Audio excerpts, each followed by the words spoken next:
Let's dive into today's top story, which is the world is waking up to the fact that the globalists and their globalist agenda to depopulate the world and move us off of hydrocarbons, move us off of fossil fuels, whatever you want to call it, is failing. And I'm going to show you an unbelievable moment that actually just happened in Australia. You won't believe it. So all of our Australian viewers, you will get a kick out of this. I mean, this is global. It goes to Vietnam.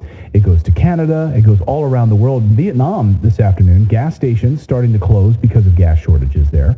While the U.S. awaits with bated breath, as Tyler Durden reports, see if there will be any diesel in inventories in the midterm elections or afterwards. Of course, the diesel stocks are running dry. Vietnam can't keep their pumps going.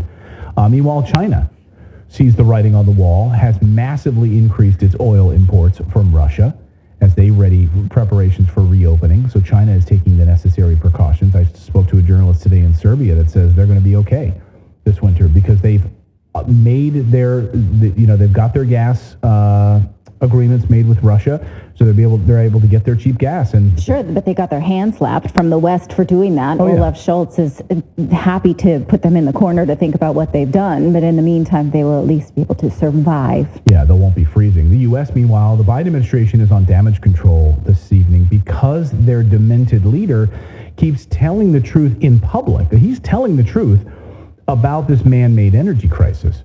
We'll also have more on that in a minute, but first, where did this all start? Where did this man-made energy crisis and this plan all start? Well, it started to take us off of hydrocarbons. Did it start with, and where did the soup-throwing kids come into all of this? And to take us off of hydrocarbons and depopulate the world. Well, the World Economic Forum is on the record on multiple occasions admitting that the key to solving the so-called climate crisis is population control, combined with ending hydrocarbons. You can read all about it. United Nations website, they've got it there. It's not fantasy. You can definitely see it. You can also read it in the World Economic Forum's plans. Reduce the population. You fix the problem. Here's Christiana Figueres from the United Nations laying out their reasoning. Watch this. Stopping the rise in population would be one of the biggest levers in driving the rise in greenhouse gases. Well, I mean, we all know we expect 9 billion, right, by 2050. So yes, obviously, less people would exert less pressure on the natural resources, and that's. So is 9 billion a foregone conclusion? That's like baked in, done. No way to change that. Well, there again, there's pressure in the system to go toward that. We can definitely change those, right? We can definitely change those numbers. And we really should make every effort to change the numbers because we are already exceeding the planetary carrying capacity today. Not true. Well, she is the same person who said that meat eaters should eat in a separate area of the restaurant and should be treated as if like a sinner area, and then people who are not choosing to eat meat. It's crazy. So if you eat meat, you need to be, or even she said, sit outside. While the rest of the people are eating vegetarian. Like a smoking and a non-smoking section, that meat eaters should be treated like second-class citizens because of just their to prove a point. I should walk into when I'm eating my steaks and just toss it on the floor and eat it over in the corner away from everybody. Like a dog. Just to prove her. Yeah, just out like of a dog. Because that's basically what she's saying. Yeah. Yeah, and so we don't need this population. We're already at capacity. There's things that we can do right now to depopulate the planet. And of course, she's not the only member of the WEF that admitted to this. So I bookmarked this last week. This is crazy. Yuval Noah Harari, who wrote the book Sapiens. Remember this book, Sapiens? He gave a TED Talk, and then after his TED Talk, bookmarked this interview last week where he sat down and did like a wide-ranging discussion about the TED Talk. So it's like an hour and 20 minutes. I encourage you to listen to it because it's a whole lot of interesting crazy. Where he explains why we need massive population control. He says you just don't need the vast majority of the population. Listen. We just don't need the vast majority of the population. And whatever people are still doing, which is useful, these technologies increasingly will make redundant and will make it possible to replace the people. So a lot of humans will be left behind. And he basically said, if you listen to the interview, he's like, We've gone through all the Industrial Revolution where we needed a lot of these people. We just don't need them anymore. So we need to now depopulate. We need to move towards robots. This is the plan. It's very Darwinistic. Yeah. So, and then these Western-backed leaders fall right in place. I mean, they're carrying out this agenda from New Zealand to the United States to Canada, everywhere in between. You take away people's food, you take away people's fuel, and this is exactly what happens. This is how you get to carbon net zero more quickly. President Biden has repeatedly promised to eliminate coal plants, oil drilling.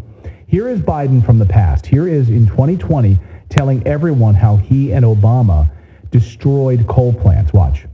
That's why in our administration we wiped out no more coal plants. That's why we spent. There is 1.5. We can't do it all at once. We're working on it, kid. We're working on it. Why don't you sit down? I promise you. Just sit down, little lady. Sit down, kid. Sit down and shut up. Sit down and shut up. We know there's one in your backyard. We're working on eliminating it, okay? Me and my boy Obama, we've literally gotten rid of all of them, okay? Except for that one. We're getting to get to that one. Here's Biden this weekend, that once again telling us that he's going to eliminate coal and force them into wind energy and solar. Watch. So it's going to become a wind generation. And all they're doing is they're going to save them a hell of a lot of money and using the same transmission line they transmitted the coal-fired electric on. We're going to be shutting these plants down all across America and having wind and solar. Okay. So wind and solar, right? So I mean, his energy level between the two SOTs, the two different sound bites, it's just in 2 years. Like his, He's like, why am I doing this? Am I really doing this anymore? I'm still carrying the water for this stuff. I don't even believe what I'm saying. Maybe he does. I don't know. It's so ingrained in there. It's just like rattling around up in there that he just keeps regurgitating it. So, but it does feel very much the way he is delivering these is the way, the press took the piss out of Trump for just delivering the hits. Like he's just used to saying things like, does it mean, lower gas prices? Does it mean something that I can signal that it's green? Does it mean something I can stand in front of that looks like a solar panel? I'm just going to say those things. They're just gobbledygook. Right. Frosty Young, thank you for your super chat. Frosty Young says the World Economic Forum is going to Mount Sinai this weekend and remaking the Ten Commandments. Who do these people think they are? Definitely not my God. Destroy half the world's population. That's amazing. So what did Biden mean? Did he mean it, or was he just speaking out of turn? Well, the White House... I think, again, that he's just saying the words. Sounds like I'm for green stuff. Let's just say those words. You don't think he really means it? I mean, I think he absolutely is in the tank for this. No, I do think that he means it. I think he meant it before, but I think now he's just out there just reading what he's told to say, and he's got a, they have an agenda that they pass to him, and they're like, look, just focus on these points, focus on these points. Where when he was more in his right mind, he did care about these things, and he fought against these things or for these things. I think he knows. Yeah. I think he knew in that clip that we showed from 2 years ago, he knew how to present this in a way that was like, we're for the green stuff, but we're going to transition there nicely. And now he kind of knows the plan is we're going to, get rid of all affordable energy for most people. Their lives are going to suck. We'll present this in a political way, but he no longer has, I hate to say this, the sort of the star power to say those things it just comes across the way he's not supposed to.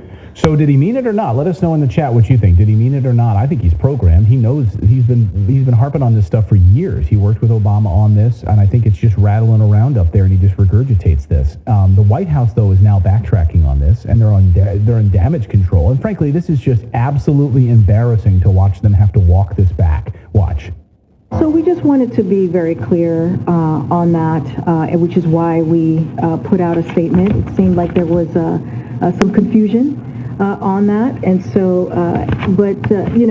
I want to say this: it was some of you were there. It was loud and hard to hear. We're going to be shutting these plants down all across America. I think, or maybe not exactly what was being said, but I currently don't want to get into punditry from here and why we did it or do it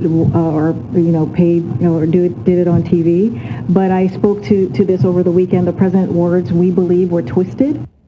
Oh, they were twisted. I think in those moments, she was reconsidering her life choices. Yeah, she's like, what the hell did I sign up for? Oh, my God. $100,000 a year. I could be doing something else for $100,000 a year. What are you going to say? I didn't really understand what she said. Like, it was so hard to follow even what she was saying. There are some points that I'll pull out of that, right? So she said, and maybe we should play it again. Let's play it again. I think it'll be much more clear to you when you see it a second time. Can you cue that up again? Let's watch. She's very clear. Very clear. So we just wanted to be very clear on that, which is why we put out a statement. It seemed like there was some confusion on that, and so, I want to say this. It was, some of you were there. It was loud and hard to hear. We're going to be shutting these plants down all across America. I think, or maybe not exactly what was being said, but I currently don't want to get into punditry from here and why we did it or did it on TV. But I spoke to this over the weekend. The president's words, we believe, were twisted. So that's okay. It was loud. Okay. You have a copy? You have totally. Yeah, well, I read the transcript, and they issued a separate statement. So Jean-Pierre issued a separate written statement that said the president's words were twisted, and it was too loud. It was very loud there. So you didn't hear it. You didn't hear it, and someone else twisted. So someone else twisted his words around. So this reporter... Is that suggesting that it was edited and twisted, or is that suggesting that, like, how is she suggesting it was twisted? Well, we have clarification on this. Yeah, the CBS reporter actually asked her, how was this twisted? And this is her response. And just really briefly to clarify something you mentioned here at the podium, you mentioned about the president's statement or what the president said on Saturday regarding coal.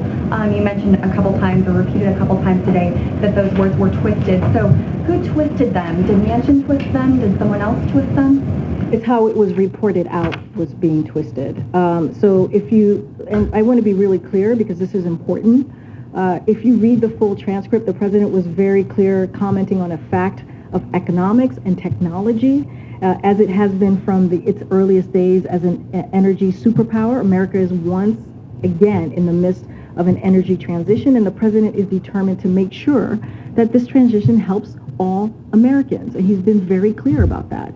And these weren't some novel comments as they were taken and twisted to be. The president has talked for years about this energy transition and the need to support coal communities through it, and so it was twisted by many others, and so we wanted to make sure that there was some clarity. Okay, the question was who twisted it, and she comes back with it was twisted. So there's no subject there. Who did that? Because we all understood something. Just don't ask those questions. Move on. Next question, please. Well, you're not allowed. Watch that girl's face. When somebody's telling you an answer and you finally get it, you're like, oh, and she never had that aha, I get it moment in her face when she was listening to that. Yeah. No, someone in our chat said like, it's a clown world. You know, it's embarrassing. It's embarrassing to be around these people. Another reporter, though, tried to get the answer as well. So she tried to get it, and then a male reporter tried to get it, but she dodges this. Watch. And we've laid that down very clearly. You heard from my statement. You heard from what I just said here today. He said we're shutting those plants down. Go ahead, Phil. So it's very clear. We're shutting those plants down. Move on. Nothing to see here. Well, what I legitimately think about this is that the president probably knows that there is a plan to shut down all affordable energy in this sort of grander plan. And as they talk to him, they say, well, say these things that, we're going to gradually shift to clean energy. We're going to start to move away from these things. But people who are starting to have mental decline, people who are aging and maybe suffering from some kind of, I don't want to say the words, but you know what I mean, elderly people who start to lose their mental capacity. Like dementia? Yes. Or Alzheimer's? I didn't know if we were allowed to say that. But when you are suffering from those things, studies show that your memories are last in, first out. It's kind of like the last things that you heard, are the first things to go. And I think that he just doesn't have anymore the capacity to massage this message any longer. So we're just going to get it in a way that a maybe more with it politician could not terrify us. Yeah. Okay. So, of course, no one twisted his words. I mean, this is the plan. And so it might have been last in, first out. It might have been first in, last out. Who the hell knows what order it came in. It's certainly been in there for years because his boss has said this. He worked on this plan with President Obama. We're going to be moving from coal to wind because you're going to bankrupt these coal producers. That's what we're going to do. We're going to bankrupt these fossil fuel producers. Here's his boss explaining it. So if somebody wants to build a coal-powered plant, they can.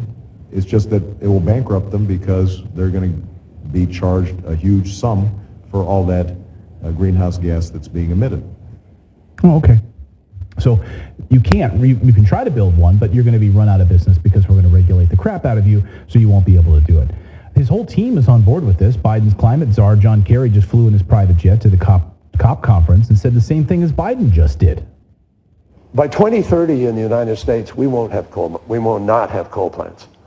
By 2035, President Biden has set a target that we will be, in our power sector, carbon-free.